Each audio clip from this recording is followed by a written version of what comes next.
Hello my dear learners, welcome to the channel. My name is Namita and today's topic is 6 things that you must know if you want to become fluent in English. Yes, I'm going to share 6 very important things that are very important for you to know. It is something which every English learner needs to know, and these things will change your spoken English game completely. So let's start talking about these 6 things, but I'm going to tell you one thing, that the most important thing, I would say the most significant point, I have kept it in the last. So make sure that you're watching this video till the end. This point is going to change your entire mindset when it comes to spoken English. This video is about English speaking only. It's not about learning English as a language. We are just talking about spoken English. So the very first thing that I want to reveal to you is that there is nothing called perfect English. Stop chasing perfection when you are working on your fluency. The biggest mistake which most of the learners do is that they are chasing perfection. They are always running after becoming perfect in English. In my comment section also, many of you ask very intricate questions related to grammar, vocabulary. I know this, I know that. What about this? What about the accent, the Z sound, the J sound, the this and that? Don't get into it. There is nothing called perfect English. Forget English. Let's talk about your mother tongue. Do you speak your mother tongue perfectly? Well, I don't. I speak Hindi. My mother tongue is Hindi. And when I speak Hindi, it's a blend of lot of languages. I include a lot of English, a lot of Hinglish as we call it, a lot of words from Punjabi accent, a lot of words from Haryanvi accent, a lot of Bhojpuri words, everything is included. We say "Aimee." Even the mother tongue is not perfect. We include other languages, other dialects as well. So why are you chasing perfection in English? English is a foreign language. You are learning English as a second language. So when your first language, which is your mother tongue, is not so pure, I have seen very few people who speak pure Hindi with those perfect intonations or the correct pronunciation. Very few people. Otherwise, there is always this mother tongue is also diluted. The Hindi is always diluted. No one speaks pure Shuddh Hindi. I will talk about Hindi because my mother tongue is Hindi. Don't get offended, those who don't have mother tongue, Hindi mother tongue. I would keep giving references because I don't know other dialects from South India. So that is why I give you an example, and you are not missing anything. When I speak in Hindi, don't worry, if you are not missing anything. I get comments like don't use Hindi. I always translate the same thing whichever I say in Hindi. Okay, so I was saying that when your mother tongue is not perfect, when it is not the original pure language, it is diluted, then how can English be perfect? The moment you stop chasing perfection in your English, your fluency will automatically be on your mouth. You'll naturally be fluent. It will not be a big task for you. So stop working on being perfect in English. You cannot be. You cannot be. Even the native speakers, the people who have English as their first language, people in USA and UK, even they don't speak perfect English. There are so many words which are, English comes from Latin, so there are so many words which come from other languages. Many words are from Sanskrit. Basically, my idea is that it's already so diluted. Why are you worrying about perfection? You don't have to be perfect in English. You just have to be fluent.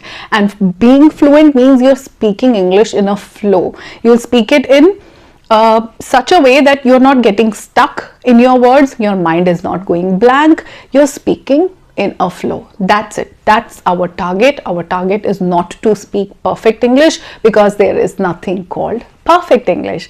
The second thing is that you right now have a lot of questions. Many people in comments have the similar questions that when I try to speak, my mind goes blank, even though I have learned a lot of vocabulary words, even though I've worked on my grammar, even though I form correct sentences, but then also this happens. Many people would say, I get stuck in the situations. I know everything. I do read. I am reading also, but when I speak in public, I cannot speak. I hesitate. I get confused. I don't have confidence. You will have endless questions related to your grammar, related to your vocabulary, related to your speaking skills, related to your writing skills. You will have numerous questions only till you start practicing. The questions are with you only till this threshold of starting the practice, because you are not jumping into that practice. Suppose you have to learn swimming, you are standing on the pool side, you will keep asking the instructor, what will happen if I feel that I'm drowning?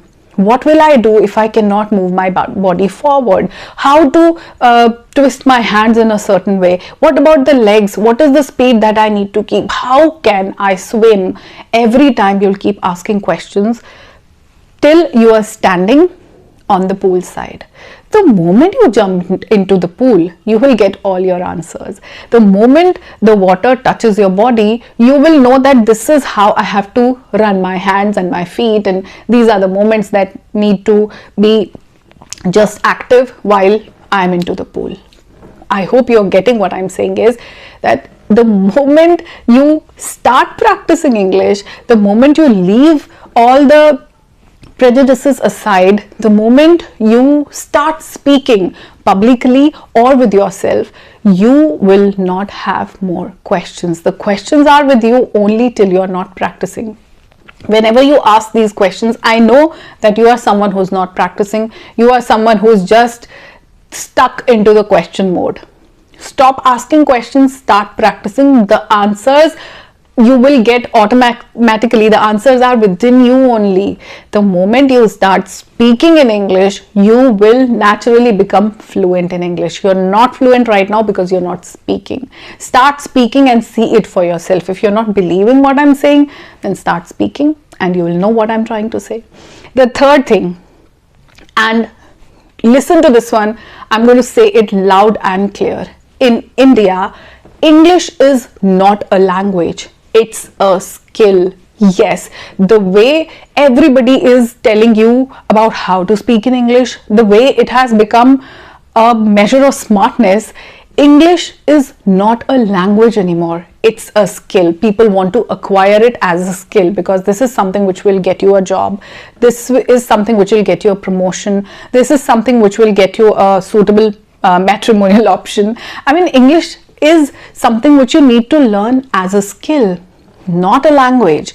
When you are learning something as a language, you talk about the theory part. You get into the theoretical details. You will talk about grammar, you will talk about vocabulary, you will talk about different parts of speech, everything. A lot of detailed study is required. You need these fat books with so many pages. But when you learn something as a skill, you work on the practical aspects of it. Getting it? Forget the theoretical study, get into the practical aspect of English. Don't learn English as a language, learn it as a skill, and that's what you need to do.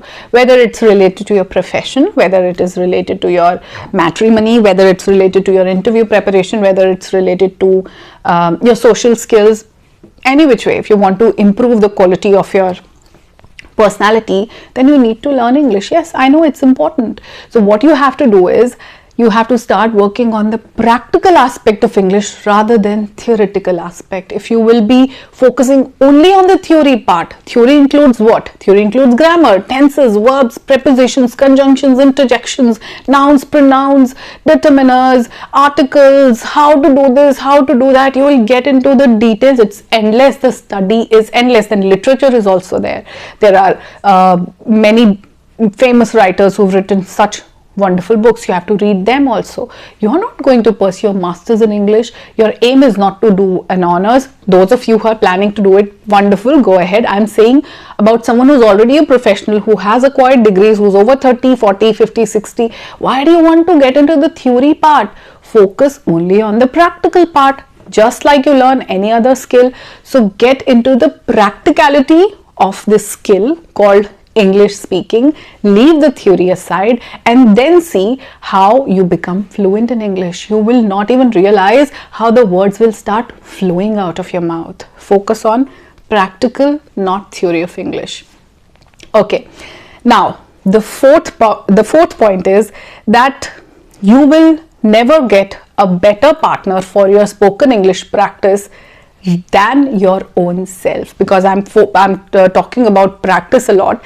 That is why you would, now the next question would be, oh, who I should practice with. Ma'am, I have no one who I can have conversations with. I read these kind of comments every day. I have no one. I don't have that atmosphere. Who is going to be my conversation partner? You will never get a better partner than your own self, not even a paid partner. There are so many applications which are telling you to pay them something for 15 minutes, half an hour, 1 hour to talk to their experts. It is not going to benefit you at all. Trust me, the moment you start talking to someone who's already an expert, who's already so good in English, you will be nervous. You would not be yourself. You'll start sweating. You'll start shivering because the other person is speaking good English and you are yet to work on your fluency. That is why be your own best partner. Choose self-talk rather than conversations, paid conversations with other people. This is not going to help you. Talk to yourself. Be your own partner. Be your own conversation partner. I am going to make a separate video on conversations, how you can have proper conversations which involve two people just with yourself. I'll make a video. But for now, I would just suggest you that stand in front of the mirror and talk to your own self. This will not only work on your English, this will work on your confidence also. Make sure you're smiling all the time when you're looking at yourself in the mirror, because this person who you're seeing in the mirror just wants your push. They just want your pat on their back. This person is looking for you to take him to where he or she really wants you. This person wants you to hold his or her hand. Do that. Don't leave yourself behind. Don't let yourself down. Be there for yourself. So be your own partner. Start practicing with your own self. Start talking to your own self. Tell yourself all the ideas that you have in your head. Express your emotions to your own self. Be it sad, be it happy, just tell yourself. And you don't know the magic it will leave in your life when you start doing it, because you'll get a best friend who you can trust, who is not going to judge you, who you can have full faith in, and who's going to be with you till you're alive. And this is something amazing. You don't even know how wonderful you're going to feel after having that conversation. So be it any difficult conversation, be it all that hidden emotions that you are just hiding within yourself, express all of that in front of the mirror and practice with yourself. Go for self-talk, and I have many videos where I talk about self-talk already. If you're a regular viewer, you already know it. The fifth thing, and again very significant, is that it is not your English. There is not any fault in your English which is not letting you become fluent. It's your belief that you cannot speak in English which is keeping you away from being fluent in English. There is nothing wrong with the language. There is nothing wrong with your understanding of the language. Something which is wrong is your belief system, which needs to be changed. Change your belief that you cannot speak in English. Start telling yourself that I can speak in English, when so many people who are Indians only, who come from Hindi background, people who have a completely different mother tongue, people who speak Malayalam, people who speak Tamil, people who speak Haryanvi, people who speak Punjabi, people who speak Kashmiri, people who speak Gujarati, people who speak Marathi, can speak in English, then I can also do that. What's the big deal? It's not a big deal. I have always already faced such big troubles, such big challenges, that English is the smallest one. This is something I can do. I have acquired degrees, qualifications, I've got myself a job, I'm taking care of my parents, my children, my spouse, everything. So I can do it. English is no big deal. But it's your belief system which is so rigid, which is not letting you think in that term. Here your self-talk will work. When you're talking to yourself, tell yourself that you can speak in English. You've already started to see a lot of improvement in your fluency. You have started to use good quality of vocabulary. You're using a lot of idioms and phrases while speaking in English. You can see a betterment in your flow of words. You have started to form correct sentences. You're reading every day for at least 15 to 20 minutes aloud, which is helping you have public conversations with much more confidence. These things, if you tell yourself when you're doing your self-talk, when you're standing in front of mirror, will change your belief system that you cannot speak in English to, yes, you can speak in English. You can speak English fluently. And that's what we are all working for. Okay, now last but not the least, the point that I told you initially will change your English fluency game completely. The sixth point is that English is not a measure of intelligence. Let me repeat. English is not a measure of intelligence. Here in India, we think that a person who's speaking in English is intelligent. He's better than me just because the person is speaking in English. English is just a language, and in our country, it's not our first language. There are people who speak Hindi beautifully and they are very intelligent. It is just a way of communication. It's just a way of expressing your ideas. It doesn't mean that you're not intelligent. A person is intelligent from here. There are people who cannot even speak, forget languages. People who are born deaf and dumb are intelligent. They create something so wonderful that we cannot even imagine doing. So it is not a measure of intelligence. Even if you cannot speak in English, it doesn't mean that you're not intelligent. Now, if someone is speaking in English with us, we feel that this person has some extraordinary skills. No, it is just that some people are naturally good communicators and they communicate well in every language. It is not just English. You listen to them, they'll be fluent in other languages also, their mother tongue also. A person who is finding it difficult is not a good orator in their mother tongue also. I mean, I hope you're getting what I'm trying to say. I'm saying that if you cannot speak your mother tongue in such a beautiful way, if I ask you to speak publicly, give a speech in your mother tongue, are you confident in that? No, you'll still shiver. You'll still not feel comfortable. Then English is another foreign language.